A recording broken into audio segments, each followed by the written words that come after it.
Chiefs of three services calls on Chief Advisor Professor Mohammad Yunus discussed issues relating to upcoming general election.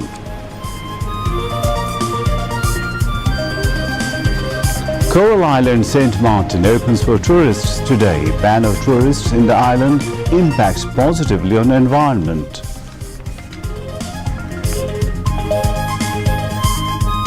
To bolster sustainable preservation and increase hills of fish, ban on Jatka begins today to continue till June 30 next year. Curtain raised for final stage of Notun Kuri today. Countrymen await to watch the crown of best of the bests.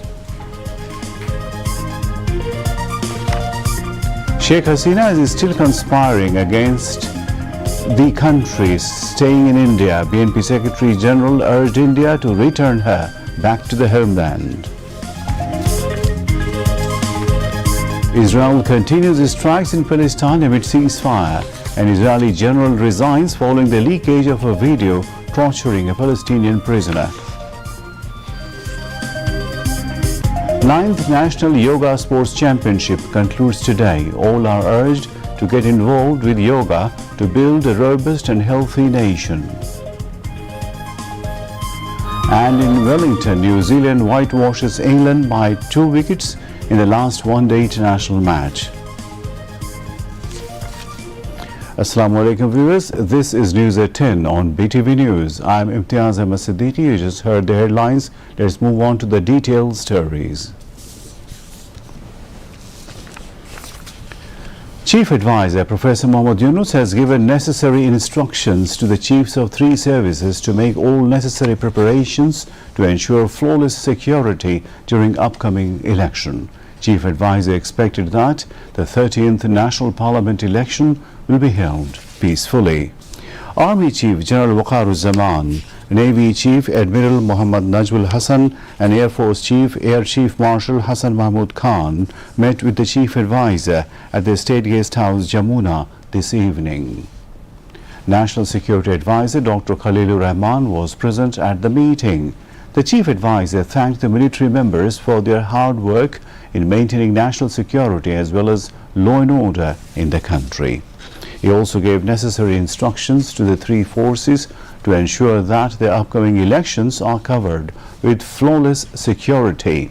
The Chief Advisor said the interim government is committed to making the elections to be held in the first half of February free, fair, impartial, peaceful and festive. During the meeting, the chiefs of the three services informed the Chief Advisor about their preparations for the elections. In the capital Dhaka, a road was planned to connect directly from beside Bangladesh Betar in Agargaon to in front of Grameen Bank at Mirpur 2. However, for unknown reasons, that connection has not been established even after 17 years. Every day, due to the narrow lanes around Shishu Hospital, Mirpur Police Station and the Post Office area, hundreds of vehicles face several traffic congestion while trying to reach the main road. Now, the Dhaka North City Corporation (DNCC) is finally going to connect the road to the main Mirpur thoroughfare. The construction work on the connecting road has already begun and it is expected to open in December. As a result, traffic congestion in the area is expected to decrease significantly. The DNCC is also clearing illegal structures to widen the road. This initiative will not only reduce traffic jams but also enhance the beauty of the area. Illegal structures have already been removed from the 13th Ward's land belonging to the Housing and Public Works Ministry. The connecting road is expected to be opened for traffic on the upcoming Victory Day. Transport expert Dr. Hadi-uz-Zaman said that constructing the connecting road is a timely initiative to ease long-standing traffic congestion. He added that this will improve not only the 60-feet road but also the overall traffic flow across the Mirpur area. After a 9-month travel ban, St. Martin's Island is reopened to tourists from today. However, in November, tourists will not be allowed to stay overnight. They must return the same day. In December and January, visitors will be permitted to stay for 2 nights. Tourists must comply with 12 government-issued guidelines. No vessel will be allowed to travel to St. Martin's Island without approval from the BIWTA and the Ministry of Environment, Forest and Climate Change. Visitors must purchase tickets online through the Tourism Board's authorized web portal.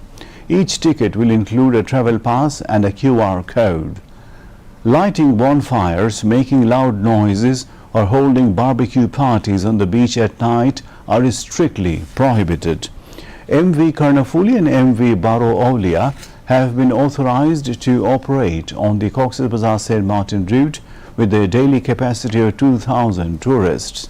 Meanwhile, the Department of Environment is implementing a 3-year project titled Biodiversity and Climate Change Adaptation Project for St. Martin's Island. Under this project, various initiatives were being undertaken, including tourist regulation, environmental conservation and protection, creating safe nesting grounds for turtles, and establishing mangrove forests to protect the island's ecosystem. A nationwide ban on catching Jatka came into effect today to boost Hilsha production and ensure sustainable conservation of the country's national fish. The 8-month ban will remain in force till June 30, 2026. So, catching, transporting, marketing, buying, selling and storing of Hilsa fish is smaller than 25 centimeters, Jatka, have been strictly prohibited during this period, according to a press release issued today by the Ministry of Fisheries and Livestock.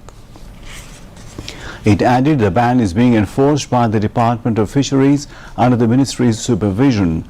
Earlier, the Hilsha Conservation Campaign 2025 was carried out from October 4 to October 25 this year to protect brood Hilsha during its peak breeding season. The fry hatched from the eggs released by the brood Hilsha during that period are now roaming in coastal rivers and estuaries. Officials said that if these fry can grow safely, the country's Hilsha production will increase further in the future. According to the Fish Conservation and Protection Amended Ordinance 2025 and the Fish Conservation and Protection Rules in 1985, violation of this ban is punishable by up to 2 years of rigorous imprisonment, a fine of up to Taka 5 lakh or both. The Department of Fisheries, in coordination with district and postal administrations, the Bangladesh Navy, Coast Guard, River Police, Rapid Action Battalion (RAB) and other local law enforcement agencies will strictly enforce the ban across the country. This year's Notun Kuri began with nationwide auditions where thousands of talented children and teenagers from across the country took part in the competition. They showcased their talent and creativity in 12 categories, including music, dance, acting, recitation, comedy and Hamd Naat. On the first day of the final round, a total of 31 contestants performed in folk songs, Nazrul songs, modern songs and recitation. After successfully completing the grooming and top 10 rounds, the young participants have now stepped into the grand finale. Throughout their preparation, they were guided and inspired by the country's renowned artists, actors and judges. Starting today, the final round features 127 contestants, 5 from each of the 12 categories, competing for the top positions.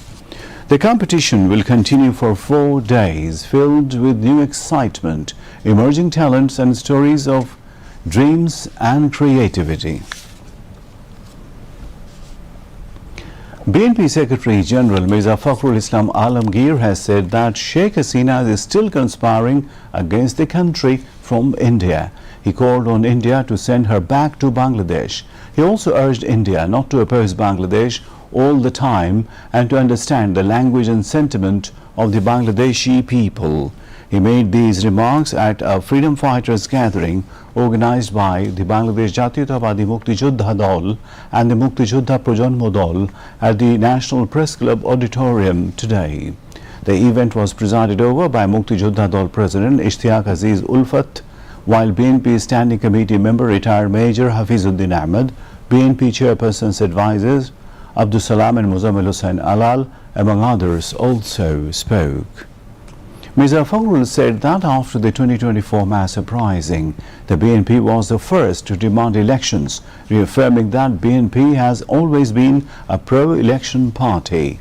He added that the people of Bangladesh want to see an elected government in the country. He further stated that the people of this country will not allow any conspiracy aimed at erasing the spirit of 1971 with the events of 2024. During the fascist era, rivers, wetlands and reservoirs were filled to facilitate the transportation of goods of the neighboring states. BNP Standing Committee member Nazrul Islam Khan made the comment at the second session of the National River Convention 2025 at the Supreme Court Bar Association Auditorium in the capital today. He called for an investigation into who is behind the deliberate declaration of over 100 rivers as canals by the Water Development Board to benefit one party. The BNP leader further said that agricultural economy and various industries incurred loss due to drying up of rivers. So BNP has laid emphasis on environment in its 31-point charter to check river pollution and free the rivers from encroachment of the grabbers. He said that BNP remains by the side of all movement from saving Tista River to save environment and rivers. At this time, the political leaders participating in the convention signed the 7-point demand, emphasizing that elected government will work for the protection of environment. Information and Broadcasting Secretary Mahbooba Farzana has emphasized the need for journalists to enhance their skills in investigative reporting to effectively counter misinformation and disinformation. She made the remarks this morning at the inaugural session of a 5-day training workshop on investigative journalism for July fighters, organized under the project titled Support the Improvement of the Broadcasting Environment for NIMC, implemented by the National Institute of Mass Communication in Dhaka. NIMC Director General Noor Mohammad Mahbub ul Haq chaired the function, while the project director Mohammad Abu Sadiq was also present. Highlighting the government's firm stance against rumors and propaganda, the Information Secretary urged participants to strengthen their abilities in uncovering hidden information, analyzing documents, identifying reliable sources, and producing impactful investigative reports to address these challenges. And now, international news.